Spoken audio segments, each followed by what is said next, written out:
understanding the machine. I think most people in finance or in trading come in and they learn one part of investing. It could be technical analysis, it could be fundamental analysis, it could be economics, there's different, day trading, the mechanics of in and out of the markets. But until you understand the entirety of the machine, you're going to keep getting caught off guard. And these dramatic moves are going to happen. You're not going to understand why they're happening. And you're probably always going to be making, due to emotion, the worst mistake at the worst possible time. So all these companies had these dramatic up moves. And the Federal Reserve had been telegraphing we have to hike interest rates. And if you didn't understand, like I just showed in this example, the severe impact of just simply changing the interest rate and what the value is of a company, and you're buying this dip the whole way down, well, you're going to keep buying lower and lower and lower and lower. And people are going to keep selling it to you because it's in their interest to sell that stock and go elsewhere because the value of that company is that much less. And so there's really three key pillars, in my opinion, that underpin the stock market and the stock market machine.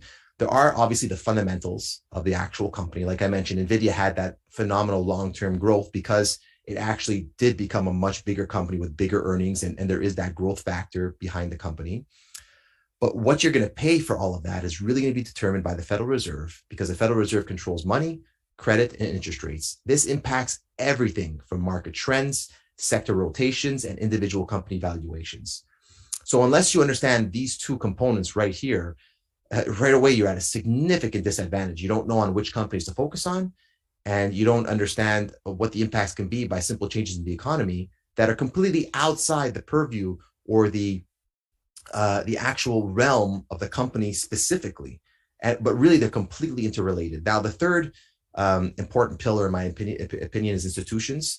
They're the trigger. They're the force that cause all of these rotations. So the Federal Reserve goes about worrying about money, credit, interest rates, sets things as they think is appropriate for the economy.